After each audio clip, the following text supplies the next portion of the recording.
बोलती पुस्तके. ज्यांना वाचनाचा नाद त्यांना बोलती पुस्तके घाली साद. आमचं चॅनल सबस्क्राईब करा आणि सबस्क्राईब करायला इतरांनाही सांगा. नमस्कार श्रोते मित्र हो, बोलती पुस्तके सादर करीत आहे लेखक सुभाष सोनवणे लिखित कथा माणुसकीच्या शोधात. उन्हानं तप्त झालेली दुपार, वारासुद्धा कुठेतरी दडी मारून बसला होता. नेहमी सळसळणाऱ्या आपल्या पानांना घेऊन झाडं गप्प शांत समाधी लागल्यागत झालेली. गावाच्या दुकान आळीसमोर आपलं हडकुळलेलं शरीर कसंबसं धूळ मातीच्या पांघरुणानं झाकून घेऊन निश्चित पडल्या सुनसान रस्त्याच्या कडेला एक जुनाट गज जमिनीत खवून आब्यानं त्याची जणू 7 जन्माची सोबतीनं असलेली एक विटकरी काळपट रंगाची छत्री उघडून छत्रीचा दांडा राहुल्या गजास करकचून काथ्यानं बांधलेला. छत्रीच्या विटकरी काळपट कपड्यावर असली 3-4 रंगीबेरंगी कापडाची ठिगळं छत्रीला व आब्याच्या गरीब दारिद्र्य परिस्थितीला जणू हसत होती. आज आब्याला टाचाटिब्याचं दुकान मांडायला तसा उशीरच झालेला होता. आब्यानं पोत्याचं फाळं अंतरलं, दुकानाची सनग मांडली, आपल्या मळक्या सदऱ्याच्या छातीवरील खिशातून तंबाखूचा मळकट बटवा काढला. तंबाखू उजव्या हातावर घेऊन डाव्या हाताच्या अंगठ्याजवळील बोटानं तंबाखूला चुना लावला. त्याच बोटानं तंबाखू चोळली. 2-3 वेळेला दोन्ही तळ हातावर घेऊन मळली, थोपटली, मग घोळली, बारीक भुगा फेकून दिला व तंबाखूचा तयार झालेला मोठा विडा तोंडात टाकला. विडा तोंडात घुळवून लगेचच खालच्या ओटात जीवन कोंबला. तसा शीन भाग जाऊन उत्साह आल्यागत त्यानं उसासा टाकला. रस्त्याच्या कडेला दोन्ही बाजूला समोर तो पाहू लागला. कुणी पायतान सांधायला येतंय काय याचा अंदाज घेऊ लागला. एक सायकलस्वार आब्याच्या दुकानापुढे येऊन थांबला. सायकलवरून न उतरताच त्यानं डाव्या पायाची चप्पल त्याच पायानं आब्याच्या पुढ्यात फेकली. तसा आब्यानं त्या अनोळखी माणसाकडे पाहिलं आणि म्हणाला, अरे भाऊ, चप्पल हातानं द्यावी, हातानं टाकावी सांधायला. तसं ते गिराईक वर आमलं, बळच खोटं खोटं हसलं आणि म्हणालं, चप्पलाचा तेवढा अंगठा तुटलाय, जरा लवकर लावून द्या. चप्पल उजव्या हातात घेऊन आब्यानं चहू अंगानं न्याहाळली. पाण्याच्या डब्यात चप्पलेचा अंगठ्याकडचा भाग बुडवला. बाहेर काढून फरांडीवर धरून हस्तीनं ठोकला. चपलाचा जीर्ण झालेला अंगठ्याचा तुकडा हातात धरताच तुटला तो तसाच हातात आला. आब्या सायकल स्वाराला म्हणाला, नवीन अंगठा लावावा लागेल, 5 रुपये पडतील. अरे लाव लवकर, 4 रुपये देतो तुला. असं म्हणून गिरायकानं पायजम्याच्या खिशात हात घालून 4 रुपयांचं ठोकळं आब्याच्या पुढे टाकलं. 4 रुपये आब्यानं दुकानाच्या सामानातून पटापटा उचलून घेतलं आणि अंगठ्यासाठी लागणारा कातड्याचा तुकडा शोधून रापीनं वाहनाच्या मापाचा कापला चपलेच्या अंगठ्याच्या छिद्रात पकडीच्या पायानं बळे लोटला. त्यावर 2-3 खिळे हस्तीनं ठोकलं. चप्पल हातात धरून गिरायकासमोर टाकली. डाव्या पायात वाहन घालून सायकलस्वार निघून गेला. त्याच्याकडे बघत आब्या म्हणाला, च्या आईला, पायतान सांधायला हातात धरून सुद्धा लोक देऊ शकत नाहीत. आब्यानं पाठमोरं फिरून थुंकीची पिचकारी मारली. पुन्हा एकदा हिंस्र प्राण्यानं सावज हेरावं तसं गिरायकाच्या शोधात इकडं तिकडं पाहिलं. कुणीही गिराईक चप्पल सांधायला येत नसल्यानं आब्या नाराज झाल्यागत बसला. येळ जाईना म्हणून तो उगाचच समोर असल्या दुकानाच्या सनगांची चाळा करीत बसला. रापी लिशाण्यावर घाशीत होता, मध्येच हस्ती ऐरणीवर हळूहळू ठोकीत होता. आरेनं लाकडी फरांडी टोकरीत होता. हाताच्या बोटानं कातडं भिजवायचं पाणी कोळंब्यातनं उडवीत होता. पण मधूनच रस्त्याच्या दुतर्फा आपली नजर फिरून गिरायकाला हेरीत होता. पण त्यावेळी आब्याच्या डोक्यात एक नवीनच विचार घोळत होता. सध्या ह्या टाच्या टिब्याच्या धंद्यानं काही परवडत नाही. प्लॅस्टिकचं बूट चप्पल सध्या बाजारात आल्यानं मोठ्या प्रमाणात लोक ते खरेदी करतात. ते स्वस्त असतात, त्यामुळं आपल्या धंद्यावर मोठा परिणाम झालेला आहे. आपण सुद्धा मोठ्या प्रमाणात पैशाची जमवाजमव करून प्लॅस्टिकचे बूट चप्पल खरेदी करून विक्रीसाठी मांडू, असा धंद्याच्या बाबतीत परिवर्तनाचा विचार आब्याच्या डोक्यात घोळत होता. काही वेळानं आब्याच्या घराच्या परिसरातच राहणारा भिल्लाचा पोपट्या त्याच्याकडे येताना त्यानं पाहिलं. चौकटी मळका काळ्या लाल रंगाचा शर्ट, सफेद पण मळक्या काळपट रंगाची विजार, शर्टाच्या वरील 2-3 गुढ्या उघड्या, गळ्यात पंचरंगी दोऱ्यात बांधलेली ढवळ्या रंगाची पेटी, आपल्या दोन्ही बाजूला लाल मण्यांना घेऊन उगाचच आपला रुबाब पोपट्याच्या उघड्या छाताडावर दाखवित होते. शर्टाच्या कॉलरीत चट्ट्यापट्ट्याचा रुमाल घडी करून ठेवलेला होता. डोक्यावर केसांच्या राठ झालेल्या झिपऱ्या सावरीत काळ्या सावळ्या रंगाच्या चेहऱ्यावर बसकं नाक घेऊन खालच्या ओटातील तंबाखूचा बोकणा सांभाळीत तिशीतला पोपट्या आब्यासमोर येऊन उभा राहिला.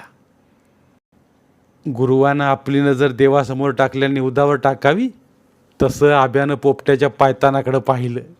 त्याच्या पायात रबराची स्लीपर चप्पल पाहून खोटा हसण्याचा अवसान आणलं आणि म्हणाला, पोपट्या, मला वाटलं तू पायतान शिवायला आलास की काय. नाही रे बाबा, पण तू सनगांची काय खेळतो या. पोपट्या, मग काय करू, 8 दिवस झालं धंदाच नाही आणि त्यात उन्हाचा कहर, शरीरात जीव असू नसल्या गत झालाय, काही परवडत नाही. घरात 3 पुरी, त्यात 2 उजवायला आलेल्या, एक लाडकं लहान पोरग. लई आग लागली या गरिबीला आणि शो उन्हाचा कहर, ह्याला बी आग लागली या. आब्या उत्तरला. तसं पोपट्या म्हणाला, आणि पोटाला राब्या, त्याला तर जास्तच आग लागली या बघ पोपट्या. आब्या, मग आब्या येतोस काय आमच्याबरोबर देवीच्या जत्राला. वरतील्या डोंगराळ भागात आमचं देवस्थान आहे.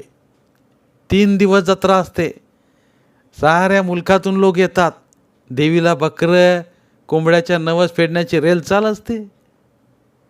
आमच्या समाजाचं ते कुलदैवत आहे. आमच्या समाजासह इतरही लोक खूप येतात. तू चालू साली आमच्याबरोबर ह्या जत्रेला चल. फक्त एक चहा भज्याचं हॉटेल टाक. तुझ्याकडं माणूसबळ आहेच. बाकी मी व माझी माणसं आम्ही बघून घेऊ, तुला सांभाळून घेऊ. 3 दिवस चांगला धंदा होईल. पोपट्या, मला तसल्या धंद्याचा अनुभव नाही. माझ्याकडं या धंद्याला लागणारं भांडं सामान नाही. आत्तापर्यंतची माझी जिंदगी लोकांच्या जुन्या पाण्यात चपला बूट अशी पायतानं सांधण्यात गेलेली आहे. आब्याला नानापरीनं समजावून सांगण्याचा प्रयत्न केला व एकदाच आब्याला जत्रेला जाण्यासाठी तयार केलं. चैत्र महिन्याची पौर्णिमा उगवली ती आब्याच्या घरात एक नवा उत्सव घेऊनच. त्याची बायको लीला आपल्या मुली चंदा, मंदा व कुंदा यांना घेऊनच सामानाची बांधाबांध आवराआवर करू लागली. मोठ्या उपवर झाल्या चंदा व मंदा ह्या दोन्ही मुली मोठ्या खुशीत होत्या. नवीन ठिकाणी जायला मिळणार व तेही जत्रेसारख्या ठिकाणी. तिथं 4 दिवस राहायचं, त्यामुळे त्या हुरळून गेलेल्या. त्या सुमानाची बांधाबांध करू लागल्या. इतर छोटी बहीण व छोटा भाऊ मध्ये मध्ये लुडबुड करीत होते. त्या दोघींचं शिक्षण 3री-4थीपर्यंत होऊन त्यांनी शाळा सोडली होती. छोट्यांचं शाळेच्या बाबतीत रेंगाणी चालूच होती.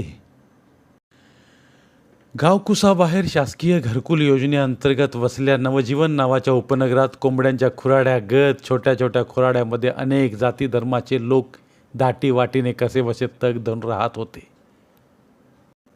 आपल्या गरीब परिस्थितीतील दीर्घ वेदना, अंतर्मनातील मूक आक्रंदने एकमेकांच्या डोळ्यात शून्य नजरेने पाहत कशी बशी जगत होती. व्यापारी, मोठाले शेतकरी, राजकीय पुढारी अशा प्रतिष्ठित लोकांच्या घरी दारी शेतात तुटपुंजा मिळणाऱ्या रोजंदारीवर मजुरी करून आपल्या पोटाची खळगी भरत होते. आब्यासारखे लोक आपला पिढीजात धंदा दात करून पोट भरावं तसा करीत होते. अगदी नाविलाजानं करीत होते. त्यांच्या पिढीजात धंद्यावर मोठाल्या पैसेवाल्या लोकांनी अतिक्रमणे केली होती. बूट चप्पलचे मोठाले दुकान थाटून आब्यासारख्या गरीब लोकांना दुकानात तुटपुंजा रोजंदारीवर ठेवले होते. कटिंग सलूनचेही मोठ्याले दुकाने टाकून तिथेही रोजंदारीवर लोक कामाला ठेवले होते. अशा अनेक पिढीजात धंद्यावर पैसेवाल्याने अतिक्रमणे केली होती. आब्यासारख्या अनेक जाती धर्माचे लोक आदिवासी लोक भिंतीला भिंत असल्या घरात राहत होते. संस्कृतीला आपल्या पायाखाली घेऊन आभाळ कवेत घेण्याचा प्रयत्न करणाऱ्या गावापासून दुर्लक्षितांसारखे एका बाजूला नवजीवन नगरात मन भावनांच्या कोंडमाऱ्यासह आपल्या अस्थिपंजर देहानेही अनेक जाती धर्माची मंडळी तिथे राहत होती. आब्याच्या घरी सामानाची आवराआवर चालू असताना पोपट्या त्याच्या एका मित्राच्या बंद पडलेल्या हॉटेलमधील जुन्या पाण्या सामानासह आब्याच्या घरासमोर हजर झाला. तो आपल्या जोडीदारांसह आणि आब्याच्या बायकोकडं लीलाकडं पाहून म्हणाला, "वहिनी आवरलंय काय? नाही अजून? हे पहा म्या काय आणलंय ते." तशा अचंबित होऊन लीलावतीच्या पुरीने पोपट्या व त्याच्या जोडीदारांकडे पाहिलं. त्यांच्याकडे 2 मोठाले जर्मलचे पातेले, एक मळकट रंगाचा धुळीनं माखलेला स्टोव्ह, मोठ्या जर्मलच्या मळकट काळपट तेलकट थाळ्या व एक लाकडाचा मळकट काळ्या रंगाचा टेबल अशा वस्तू त्यांना दिसल्या. तसा आब्या आपल्या बायकोला म्हणाला, "लिले, तू उगा 4 दिवसापासून मला बोलत होतीस. बघ आल्या की नाही साऱ्या हॉटेलच्या वस्तू देवी माऊलीच्या कृपेनं." तसं लिलीच्या निमगोऱ्या चेहऱ्यावर सूर्य उगवल्यागत हसू तराळलं आणि मनातील उदाशी पार लांब पळून गेली. आपल्या मुलींच्या मदतीनं तिनं सामानाची बांधाबांध केली. दुसऱ्या दिवशी झुंजूमुंजू होताच पोपट्या व त्याच्या सहकाऱ्यांनी एक भाड्यानं ठरवला टेम्पो एखाद्या दूतासारखा आब्याच्या दारासमोर आणून उभाट केला. पोपट्याची व त्याच्या सहकाऱ्यांची बायका पोरं सामान सुमानासह टेम्पोत बसले. आब्या त्याची बायका मुलींसह हॉटेलच्या सामानासह टेम्पोत बसली. एक नवा उत्साह घेऊन टेम्पोसह सर्वांचा प्रवास सुरू झाला. नव्या धंद्याबाबत आब्याच्या मनात विचारांचं मोहोळ उठलं होतं, तर नवीन ठिकाणाच्या कुतूहलाबाबत आब्याची बायको मुली उत्सुक झाल्या होत्या. खूप लांबच्या प्रवासानंतर अतिशय दुर्गम व डोंगराळ भागात कच्च्या रस्त्याची धूळ उडवीत एकदाचा दुपारच्या 3ऱ्या प्रहरी इंग्रजी एल आकाराच्या डोंगराच्या पायथ्याला टेम्पो येऊन थांबला. धुळीच्या त्रासानं तहानेनं व कित्येक तास एका जागेवर आखडून बसल्यानं आळसाळलेल्या सर्वांनी आठवडे बाजारात भरून आणलेल्या शेळ्या मेंढ्यांनी पटापट वाहनातून खाली उड्या माराव्यात आणि आपलं अंग झटकावं झाडावं. तशा प्रकारे टेम्पोतील सर्वांनी मोकळ्या जागेत दीर्घ श्वास घेतले. आब्या, त्याची बायको, मुलं यांनी खाली उतरल्यावर शरीराला आळेपिळे दिले आणि कुतूहलानं इकडं तिकडं पाहिलं. चहूबाजूने उंचच उंच डोंगर, चढ उतार, लवणघळी, कुठं कुठं नांगरून पडल्या चढ उतारावरील छोट्या छोट्या शेतजमिनी, जवळच एक आंब्याची ताटी, आमराई आणि त्या पलीकडे खेटूनच कोरडी ठाक पडलेली गुळगुळीत गोट्यांना वाळूसह आपल्या पोटात घेऊन पहुडलेली मुळा नदी. तिच्या आसपास डोंगर उतारावर लवणघळीला तर काही सपाट जागेवर सांबर, पळस, पांगारा, हिरडा, बेहडा, करवंदाच्या जाळ्या, सादडा, लिंब, साग वगैरे अनेक विरळ पण काही ठिकाणी दाट झाडी. त्यातच आंब्याच्या झाडांना आलेल्या मोहरानं उन्हाळ्यातील त्या तिन्ही सांजेला वातावरणात एक धुंद करणारा वास कोंदून भरला होता. आब्याच्या गावाकडं डोंगर लवणघळी नसल्यानं व अशा प्रकारची झाडं नसल्यानं त्याच्या कुटुंबियाला त्या परिसराचं नवल व कुतूहल वाटत होतं. बऱ्याच गावातून परजिल्ह्यातून अनेक वाहनाने व मिळेल त्या साधनाने लोक देवीच्या जत्रेला आले होते. काहींनी आपली छोटी दुकानं, कटलरी सामान, खेळणे, हॉटेल, खाऊंची दुकानं, बांगड्यांची दुकानं, प्रसादाची दुकानं असं कितीतरी उघड्यावर तर काहींनी ताडपत्राच्या पालाखाली लावलेली दिसत होती. दुकानाच्या समोर सोडलेल्या रस्त्यावरून लोकांची ये जा चालू होती. त्यात टवरी पोरांचा भरणा अधिक दिसत होता. मध्येच पांढरे शुभ्र कापडे घातलेल्या, डोक्यावर टोप्या असल्या काही लोकांचं टोळकं प्रत्येक दुकानासमोर जाऊन पावत्या फाडत होतं. दुकान लावण्याबाबत, रस्ता सोडण्याबाबत सांगत होतं. कदाचित ते जत्रा कमिटीचे लोक असावेत. मधूनच जत्रेला आलेल्या लोकांनी देवीला बळी देण्यासाठी, नवस फेडण्यासाठी आणलेल्या कोंबड्यांची फडफड होत होती. तर बकरं मध्येच उरडून कान फडफडवून नवीन परिसरात भेदरून गेल्यानं पाहत होतं. जत्रेच्या आदल्या दिवशीच देवीच्या मंदिराचा परिसर गजबजून गेलेला. झाडांच्या खोडाजवळ, झुडपांच्या सानिध्यात, शेताच्या बांधावर मिळेल त्या आडोशाला जत्रेसाठी आलेल्या आदिवासी लोकांनी व इतर जाती धर्माच्या लोकांनी घराच्या देवाऱ्यातील आणलेल्या देवीचं ठाणं घोंगडीवर, चादरीवर, पोत्याच्या फाळावर व्यवस्थित मांडून तिथं कोरडा, कवड्यांच्या माळा, हळद कुंकू, लिंब, फूल, अशी मांडणी केली होती. प्रत्येकाच्या डोक्यात उद्याच्या नियोजनाचा विचार चाललेला होता. लांबून दूरच्या गावाकडून आलेल्या आपल्या नातेवाईकांना काही जण शोधत होती. भेटी झाल्यावर आनंदाने एकमेकांच्या गळ्यात पडत होती. चहा पिण्यासाठी आग्रह धरत होती.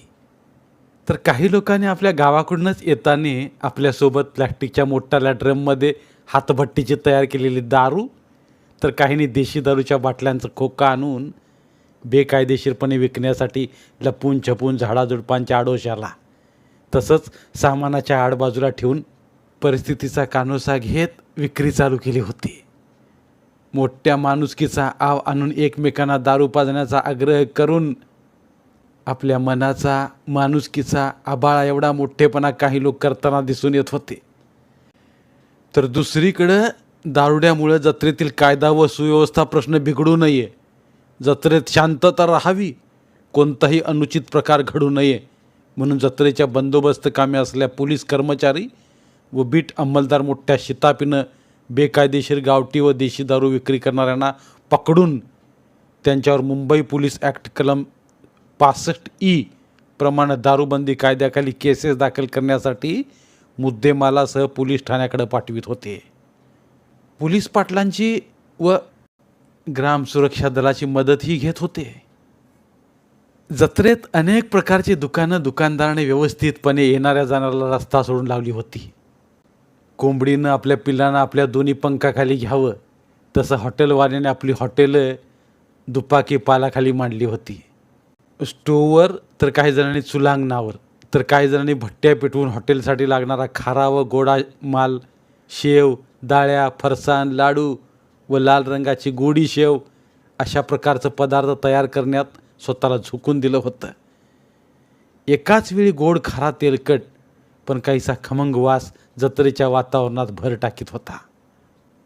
आब्यानं आपल्या जोडीदाराच्या सहकार्याने डोंगरावरील देवीच्या मंदिराकडे जाणाऱ्या एका रस्त्याच्या कडेलाच दुपाकी रिकाम्या प्लॅस्टिकच्या गोण्यांचं शिवून तयार केलेलं पाल 6 बांबूच्या मदतीनं उभारलं होतं.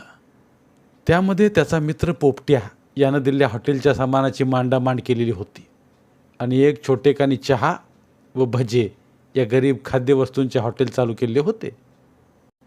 आब्याचा सारा परिवार बायका मुलींसह पालाच्या अवतीभोवती मोठ्या उत्साहाने खपत होता. आब्याच्या 2 जवान मुली तर माणसांची गर्दी बघून व नजरेला नजर भिडून अंतर्मनाची मूक भाषा बोलणारी मुलं बघून जास्तच कावऱ्या बावऱ्या झाल्या होत्या.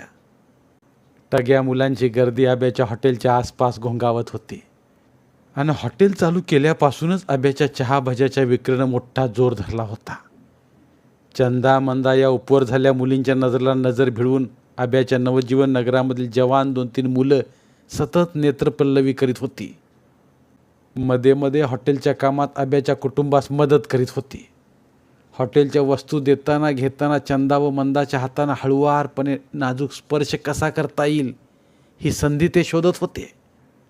आणि त्या पुरुषी हातांचा स्पर्श आपल्या हातांना होताच मृगाच्या पहिल्याच पावसाच्या सरीनं शिवारात पडावं आणि झाडीवेलींनी बहरून जावं, पाना फुलांनी ओलं चिंब व्हावं अशी अवस्था आब्याच्या मुलींची झालेली होती. सायंकाळच्या वेळेला देवीच्या डोंगराच्या आसपास मोकळ्या शेत जमिनीत लवण घळीला नदीच्या ऐल तीरावर व पैल तीरावर नदीपात्रातील कोरड्या वाळूत झाडाझुडपांच्या आसऱ्याला आलेल्या यात्रेकरूंनी मांडलेल्या छोट्या छोट्या 3 दगडांच्या चुली कधी रुसू लागल्या तर कधी पेटू लागल्या. कधी चुली आपल्या लाल लाल जिभेच्या वाकुल्या 3 दगडांच्या फटीतून दाखवू लागल्या तर काही चुलीतून धुळाचे वेटोळे, छोटे छोटे लोट शेजारच्या डोंगराला शिवण्याची स्पर्धा करू लागले.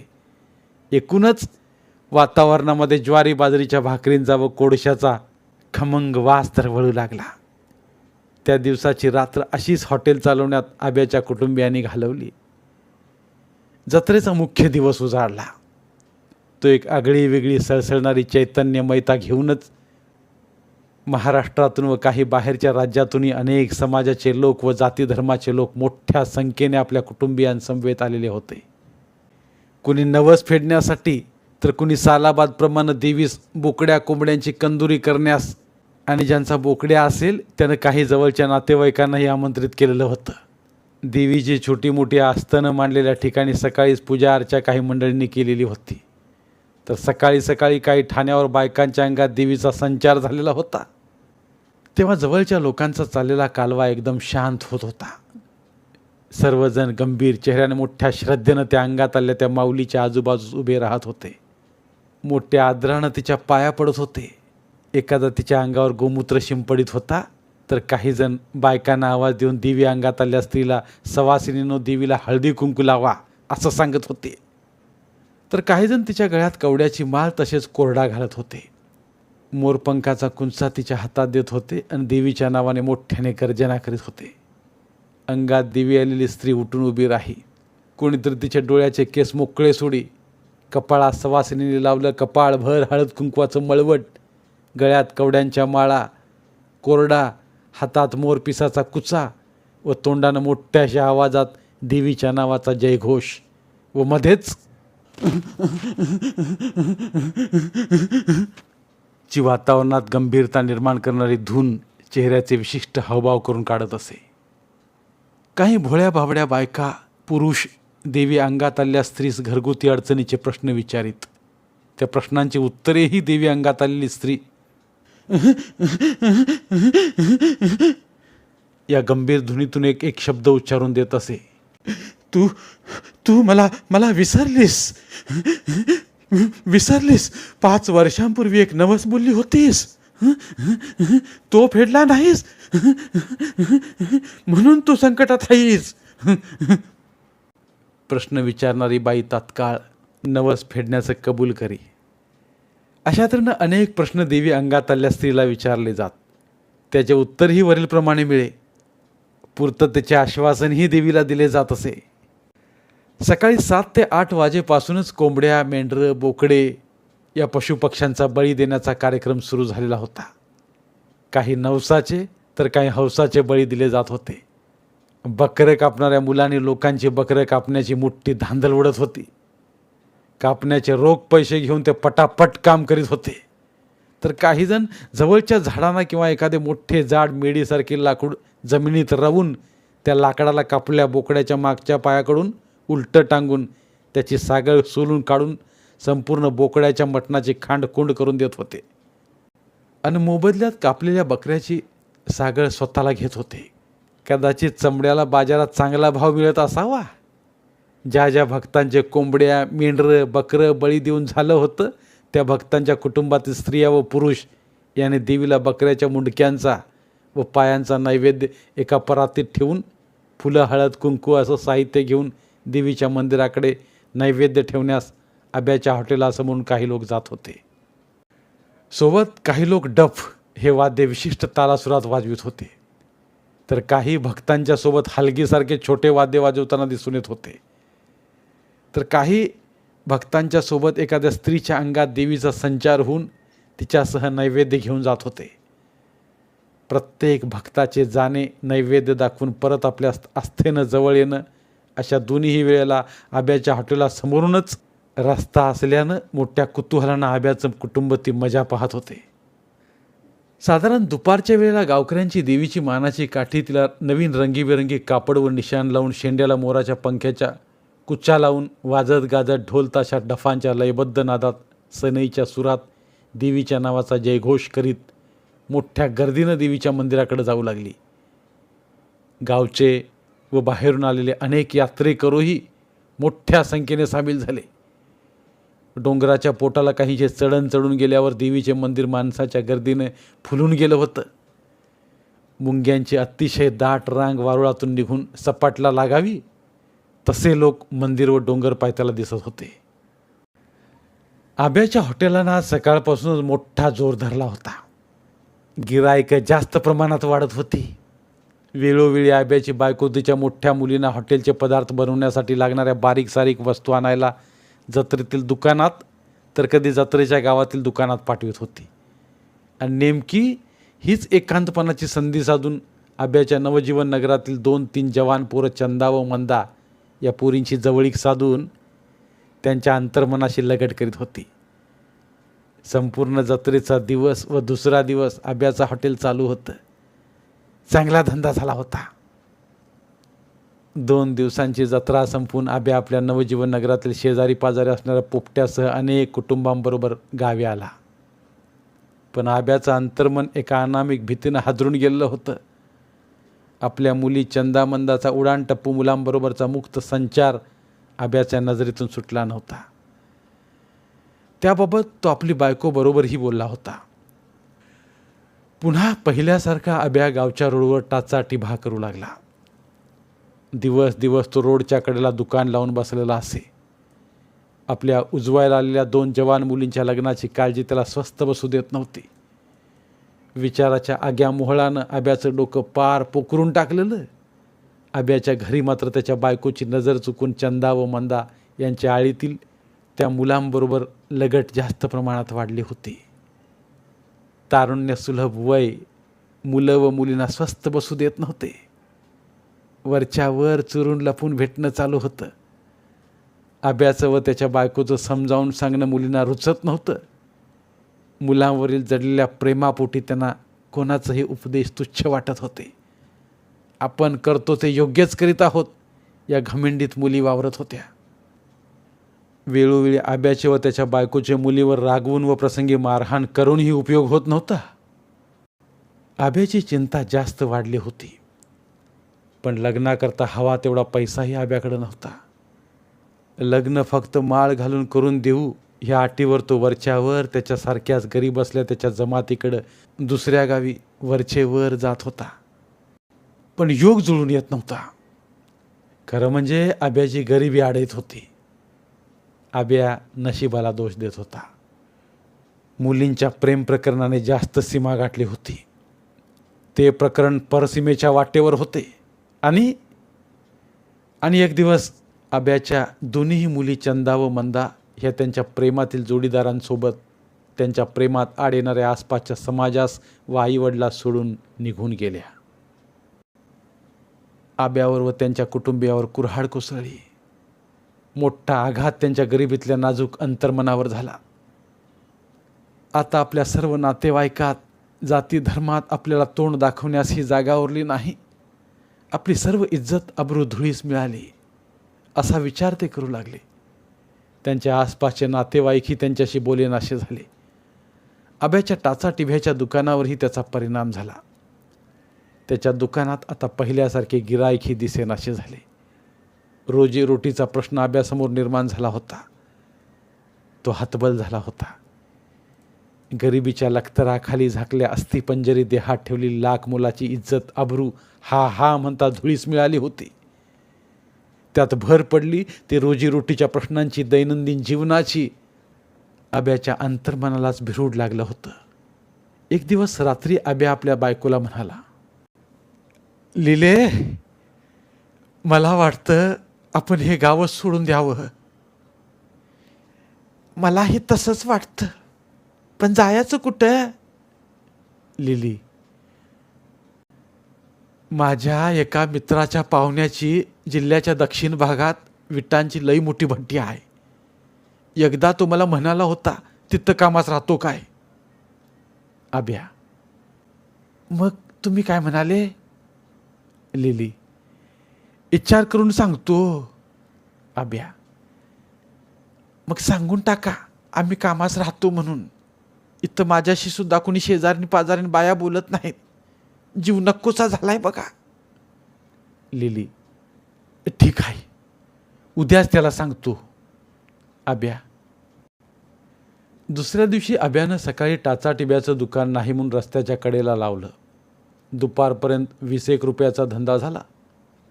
सायंकाळी 5 वाजण्याच्या वेळेला आब्याच्या दुकानासमोर नेसनी स्वच्छ पांढरं धोतर, त्याच रंगाचा परीट घडीतला कडक शर्ट, डोक्यावर कडक टोपी, डोळ्याला सोनेरी काड्यांचा गोल चष्मा घातलेला एक इसम मोटरसायकलवर येऊन थांबला. तसा आब्या हराकला. रामराम घालून क्षणाचाही विलंब न लावता आब्या म्हणाला, मी माझ्या बायको पोरांसह तुम्ही मागे एकदा म्हटलेल्या तुमच्या पाहुण्यांच्या वीटभट्टीवर कामाला जाण्यास तयार आहे. कधी जाऊ तेवढं सांगा. आब्याचं हे बोलणं ऐकून तो इसम म्हणाला, ठीक आहे, उद्यापासूनच जा. आब्यानं जाण्यासाठी पैशाची अडचण सांगितली. तसं त्या इस्मानं गांधी छाप नवी कोरी 500 रुपयाची नोट आब्याच्या हातावर ठेवली व लगेचच जाण्यास सांगितलं. आब्यानं दुकान आवरलं. आनंदातच तो घरी गेला. बायको लिलीला त्यानं वीट भट्टीवर कामात जाण्यासंदर्भातील घडलेली हकीकत सांगितली. लिली रात्री सामानाची आवराआवर करू लागली. 2 स्टीलचे हंडे, 3-4 पातेलं, काही पराती, तांबे अशा संसार उपयोगी वस्तू पोत्यात भरल्या. दुसऱ्या पोत्यात अंतरण्या पांघरुण्याच्या गोधड्या कपड्यासह कोंबल्या आणि तिसऱ्या बोजक्यात किरकोळ असं काही सामान कोंबलं. दुसरा दिवस उजडला तो आब्याच्या फाटक्या संसाराची गरीब परिस्थितीची आणि अंतर्मनाच्या शकले झाल्या अवस्थेची मरगळ घेऊनच. झुंजू होताच आब्यानं सामानाची भरलेली पोती घराबाहेर ठेवली. कोणाला काही न सांगता तो एसटी स्टँडजवळ गेला. हातगाडीवरच झोपलेल्या एका हातगाडीवाल्यास उठवलं. हातगाडीसह त्याला घेऊन आब्या आपल्या घरापुढं आला. सामानाची पोती हातगाडीवर टाकली. लिली, एक मुलगी व छोट्या लहान मुलासह आब्या घरासमोर उभा राहिला. मुलांना आपण कोठे चाललो याची काहीच कल्पना नव्हती. ते काहीसे कावरे झाले होते. आब्यानं व लिलीनं पुन्हा घराच्या अंगणाकडं पाहिलं. मग आब्याची बायको लिलीनं घराचा दरवाजा ओढून घेतला. कडीच्या नाकात कुलपाची नथ घातली आणि ते निघाले. नवीन जागा, नवीन धंदा, नवीन काम, नवीन माणसांच्या आणि माणूसपणातील असून नसलेल्या माणुसकीच्या शोधात. धन्यवाद. पुन्हा भेटूया एका नवीन कथेसोबत. मराठीतील प्रतिभावंत लेखकांचं साहित्य, कथा, कादंबऱ्या ऐकण्यासाठी आमचं बोलती पुस्तके हे चॅनल सबस्क्राईब करा आणि मराठी साहित्याचा प्रसार करण्यासाठी प्रत्येक मराठी माणसाला सबस्क्राईब करण्यासाठी आवाहन करा आणि बोलती पुस्तके या साहित्य चळवळीत सहभागी व्हा. आपले पुन्हा एकदा धन्यवाद.